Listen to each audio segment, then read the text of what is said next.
Welcome to Life with Beth and Court, where we teach you how to live authentically and build your best life, one step at a time.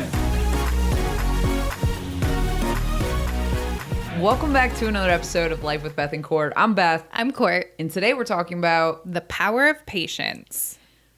Dun, dun, dun, dun, dun, dun, dun, dun, dun, dun, dun, dun. What's that from? I don't think it is from something. I heard it in middle school. It was either from Schoolhouse Rock or something to do with marching band. I'm going to say marching band. Likely. Anyway, today we're talking about the power of patience because, as you've probably noticed if you follow our Facebook page, one of the reoccurring themes is how we very frequently become impatient with each other. It's this weird dynamic that balances between being frustrated and irritated and impatient, but then having a lot of patience.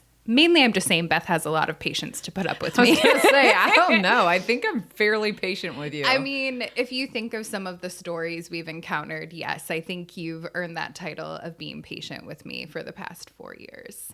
What are some of those examples? I'd love to hear you recap them. Usually you bust me. Like, I think I'm in the clear and then I'll be doing something and later there will be a picture on social media. So the pizza box you thought was pretty funny.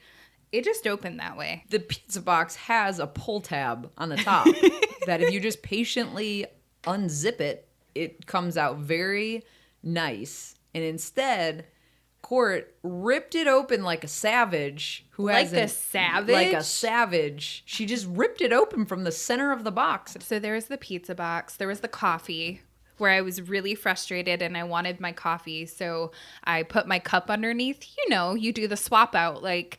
It can fill the pot. We don't have an auto stop coffee maker. So you have to master the switch. So you slide in, pull the pot out, fill your cup, because that's obviously why you're making coffee, because you need coffee right now. And then you let the pot fill after. Anyway, I'm pretty impatient.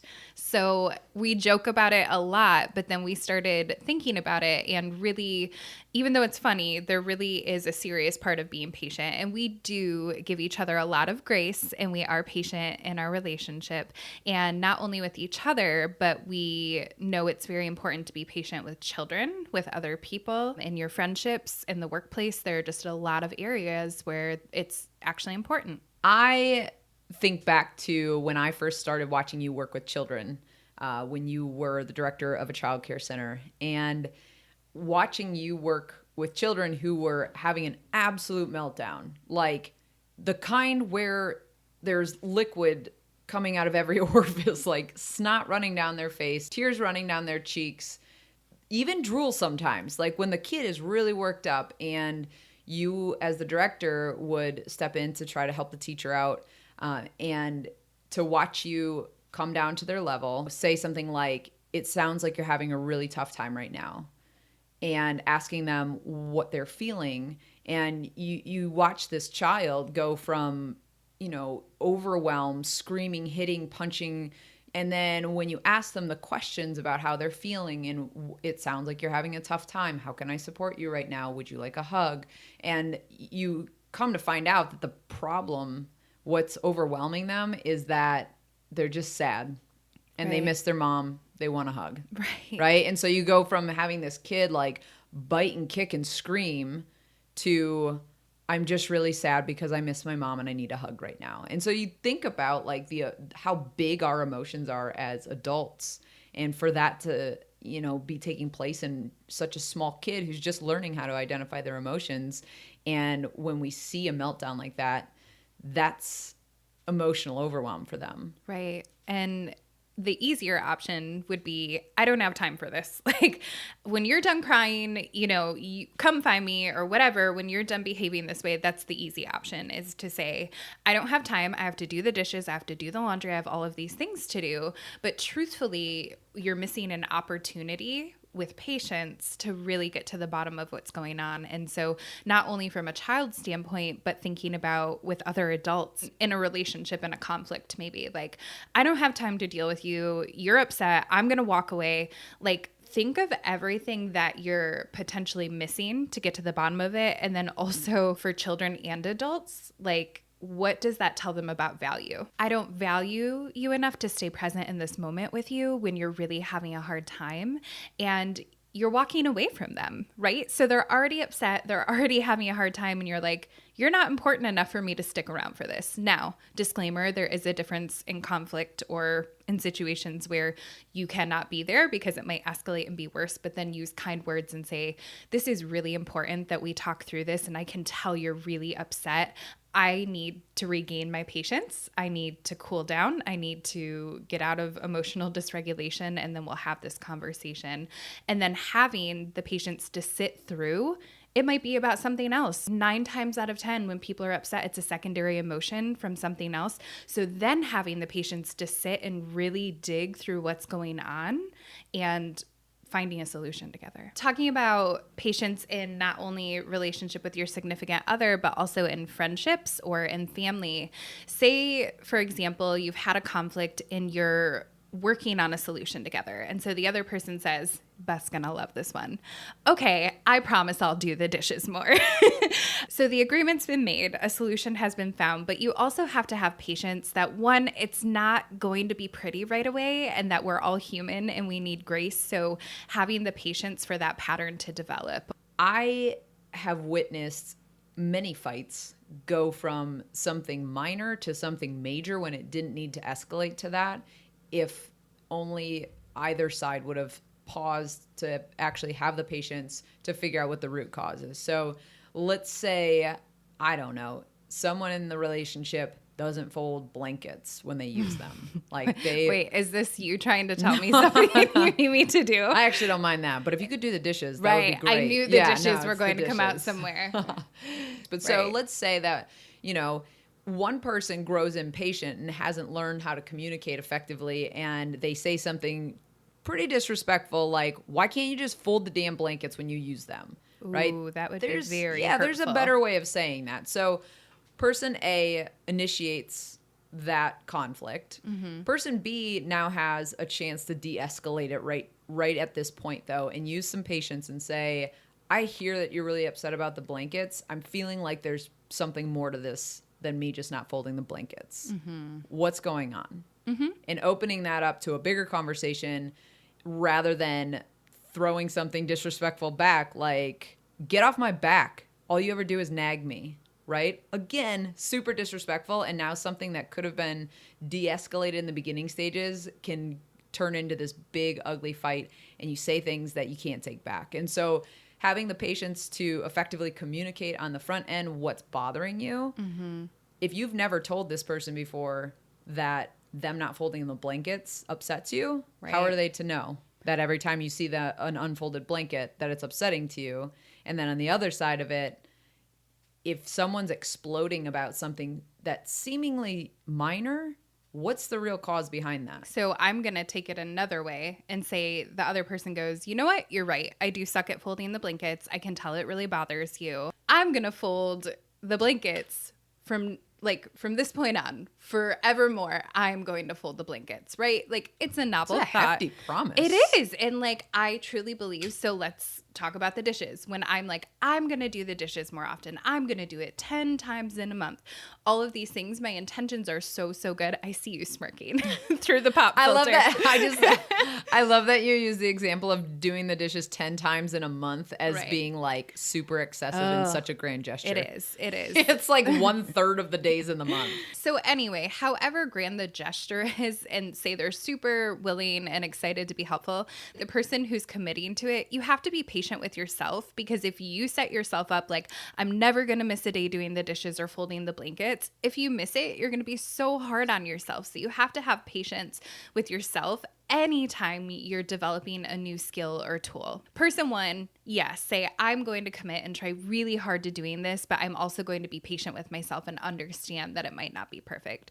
Person two, it might not happen sometimes, and you can't expect an overnight fix, right? Like, you have to be patient too and just continue to communicate in a respectful way. So self-patience is really important as well. If we know independent of relationships that we're going to screw up because we're human, right, then how could we possibly expect that when we blend our lives together with another person that we're going to be perfect for the rest of our lives. Another area where we've talked about patience is in the workplace and when you're being a leader. So when I was a director, I had 27 staff, 91 students, 91 families, day in, day out. And when I was a young leader, which people laugh at, they're like, when you were young, like, yeah, you're still young. It reminds me of when I was a young warthog. When he was a young warthog. What movie is that? Lion King, obviously.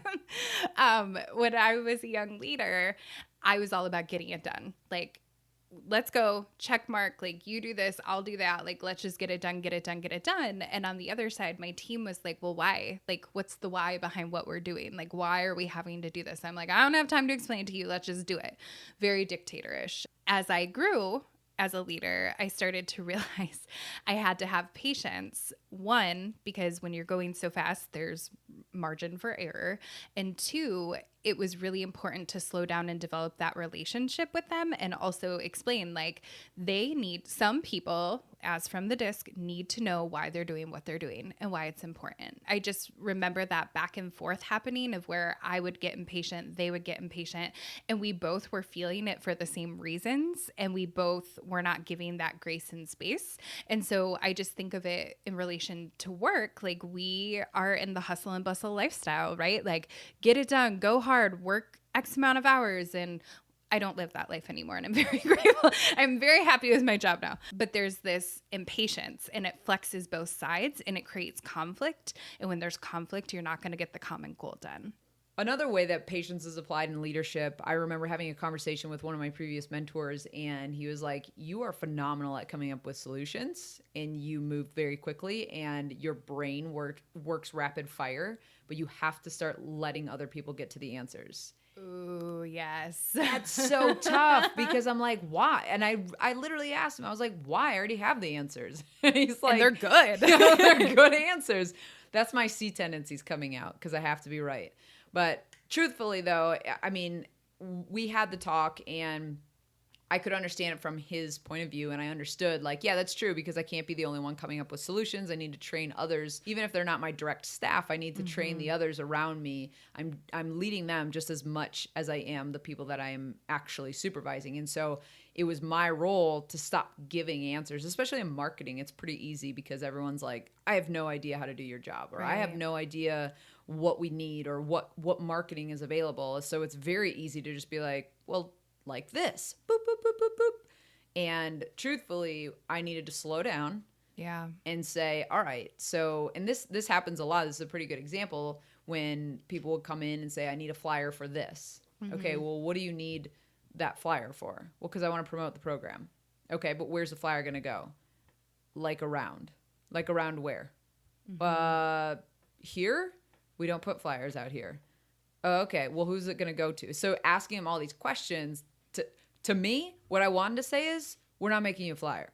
Right. Like, you don't need a flyer. They're not effective. We don't have any places for them. You don't know the people that you want to hand the flyers out to anyway. We're not doing flyers. Right. That wasn't my role, though. As a leader, my role was to get them to the answer that, oh, you know what? I actually don't need a flyer. What I need is a Facebook ad. Right. Cool. Let's do it.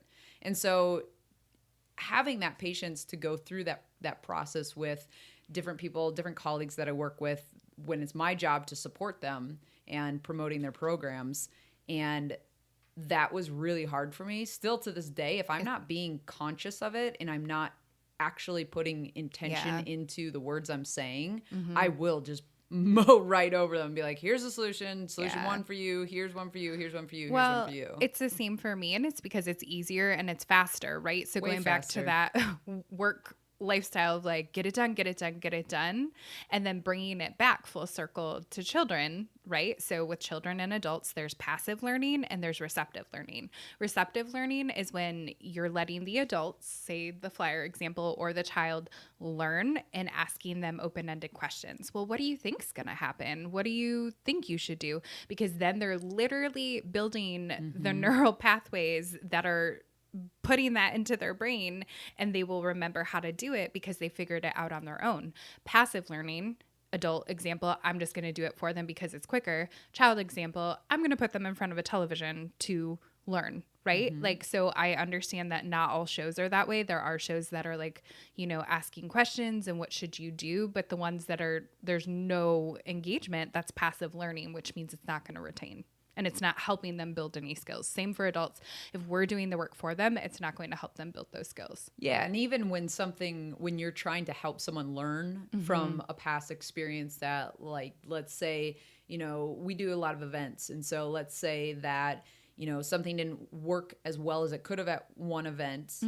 In my head, I'm like, well, let's do it this way next time. That's not my role. Right. My role is to say, it seemed like we were fumbling at this point. What could we do that would make it easier next time? Right. And then you're them letting get them to that decide. point. Absolutely. But like you said, that's super difficult when you're trying to blaze through a to-do list. Right. And you don't want to. You're like, I have the answers. Why do we have to sit around and wait for an additional 34 seconds for someone else to figure it out? Or when it's your tendency, because we do that a lot. Like I remember like shouting at you, let me figure it out myself. Like I have to figure this out on my own.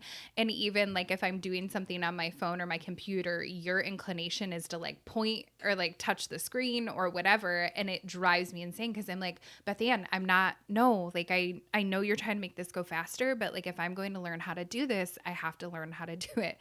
And that's applicable with life choices as well. Well, yeah, I was just thinking about the coffee example when I could tell you that if you pull the carafe out before it's done brewing, it's going to drip all over because we don't have an auto stop. And you're like, no, it'll work out just fine. I and know then you that do it does that. And it spills everywhere. And then you're like, oh, it didn't work out just fine. We talked about patience when it comes to children, patience in relationships, and that can mean romantic or friendships, patience in leadership. So patience is just a theme that you can just weave throughout every aspect of relationships in your life. Right. To bring it full circle, so you might be asking, what happens if I don't have patience? And I'm there with you. It's okay. We can learn together. I, in my head, will think I'm really patient sometimes, but then I realize I'm probably not in comparison like when to you others. When you didn't want to read the 4 steps on the brand new my spaceship gosh. thing we had. On the spaceship, crock pot, air fryer, master pot, pressure cooker, whatever it is. There was only 4 steps. But as soon as you open the box, like, steps belong on the inside. You do not put it on the inside panel. You put a happy face there. You put a congratulations. Like, that's because people fun. Like you won't read it if they don't put it right on the outside flap. That is very, but very she saw true. it and she was like, I panicked. I was like, I'm done. Instructions. I literally at one point said, just take it back. Take it back to the store. She did say that. And I was like, stop it. Come here. Let me have this. I'll unpack it and I'll read the instructions. It relieved my anxiety. If you're in the same boat as me and maybe you don't know how to exercise patience very well or at all at times, there are certain things I do that help me, and they might sound silly to you. But for example, if I'm reading a book, I used to read all of the time and I had no problem. Well, now I have social media and I have a screen and I have a phone and all of these things that are instant gratification.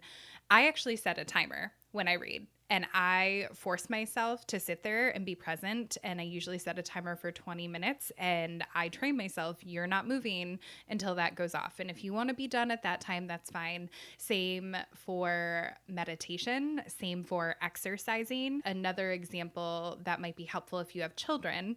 If you have older children and they're coming home and they want to tell you about their day and you're trying to cook and do whatever else, they deserve your patience. They really do. And you deserve to give yourself the time to be patient. And so that might be a conversation of, I really want to hear this conversation and I want to be present with you. So I'm going to set a timer for 20 minutes. And when that timer goes off, then I'm going to be present for as long as you need. That's what I'm thinking of in relation to children, because we talked about that in parents. And that's what works for myself, is setting a timer and then having that self-grace and patience with myself. What would be some ideas for being patient in the other 2 areas we talked about, maybe in friendships or leadership? In a leadership role, for me, what's been helpful is to look away from my screen. I tend to, when people come in my office, being kind of a center hub of our organization, there's a lot of people in and out of our office all the time. And so I get very used to working through the noise or having headphones on or being completely focused on my work because I have to. Right. But when someone's trying to have an intentional conversation with me, and it's not just side conversation, or it's not, a conversation with another colleague, if they're trying to have a conversation with me, or if I'm trying to ask them questions to get them to the answers that I need them to get to, Right. kind of that Socratic method, I need to look away from the computer because I'm not fully focused and present with them. And I'm not giving them my patience. And I'm also not giving it to myself. I'm not giving myself my full focus. So if I'm looking at my computer screen and they're trying to talk and I'm trying to work, neither one of those items are getting my full attention. And so I've noticed that looking away from my screen and just looking at them, it has such a better result. Right. They feel heard. They feel like I'm being patient with them. They feel like I'm taking the time to mentor them. Right. And I'm not frustrated. Right. Because when I'm trying to write an email and someone's talking to me and I'm like, yeah, and then I'm frustrated because I'm like, you're still talking. And the sentence that I started writing is now half of what they said. And I'm like, God, this isn't what I'm trying to do right now. If I just pause and say, you know what? I'm going to give them my attention for 10 minutes and it might feel like a lifetime because I've got this email on my mind, but pause, give them my full attention. And then there's a better result for everyone at the end of that. And part of that is disconnecting mentally, right? Because I think I can't fully be present with someone if I have 10,000 things going on in my mind. And you and I have had that conversation where I'm like, I really want to be patient and listen to you because this is important, but I need to finish this email or I can't table. Like if it's something you can table, do it. But if it's something that keeps popping up, just be honest and say, I'm so sorry. I really need to finish what I'm doing, or I need to do this, or whatever's distracting your mind. What I'm saying is you have to detach. So either table it, and if you can't table it, be honest and say, I need to finish this so I can be my best me for you. Well, and I've never had someone be upset that Right. I said, hey, I'm really sorry. I really want to hear what you're saying. Yeah. Stay right here. Just give me 2.5 more minutes to finish this email. And they actually feel... Do you tell them not to move? Like, stay here. Yeah, you don't move. Stay Stand right on the there. X. Yeah, stand on the X. I think people will feel more respected when you're honest and say, I need to do this first. I need to finish this first. And then I want to be fully present because you matter to me. And I think people can feel that. And so that has been very helpful for me. And also just learning to ask more questions. The way I've seen you do with kids, I do it with kids or adults. I ask the questions of, it sounds like you're really upset. Is there anything I can do to support you right now? Yep. And it sounds almost too therapy-ish, but it's actually very helpful. Like sometimes it felt pretty unnatural saying it at first because I was like, ooh, this is really like nice and counselor-y. But it's actually... You felt weird being nice? Is that what I'm hearing? It's true. I felt uncomfortable because I was so nice. But saying, it sounds like you're having a really hard time. What can I do to be supportive right now? Right. And a lot of times it's all... People will be like, nothing. I just needed to say it. Thanks for being there. Yep. And you're like, well, I really didn't do anything, but you're welcome. Right. So...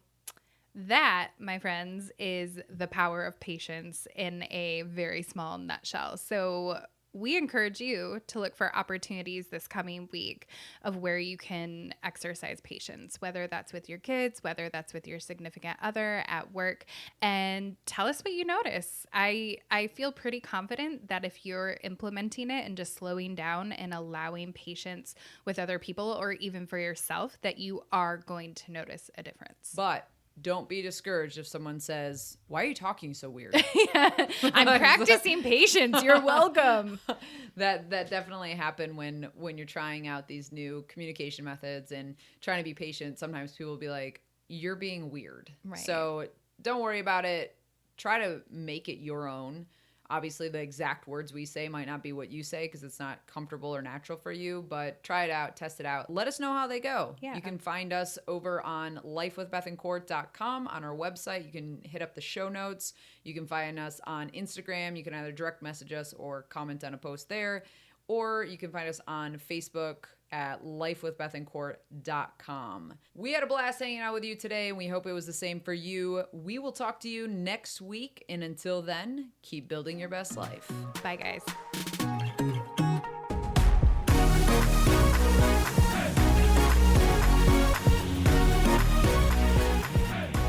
What song are we warming up with today? Oh, what's our topic? Patience. First you say you love me, then you say you don't. I wake up in the morning and I'm all alone. First you say you're willing, then you say you won't. Can you make your mind up? Please, I'm losing my patience, yeah. Oh, okay. That was all right. good. Okay, I hear you. How do you remember lyrics? I'm so I can't good. do it. Like you can give me I'm so good. You can give me any topic and I will be like, let me make a song up real quick. It's actually a game we used to play on the trampoline with my friends, and I was like, every word you say has to become a song. And then they thought it was cool. Like back in the day, it was cool. Yeah. It's a really good story. I wrote it myself. I feel like we should intensely stare at each other, and we're in a recording studio, and we should sing a duet. We are intensely staring at each other. Singing a duet? I don't think I'm up for it. Okay. Let me just tell you something real fast. Okay. I can show you the world, take you wonder by wonder, over, sideways, and under, on a magic carpet ride. I set you up perfectly. Yeah, no, I know what the words are, but I just A whole new world. No, That's I what know comes that. next. I don't sing.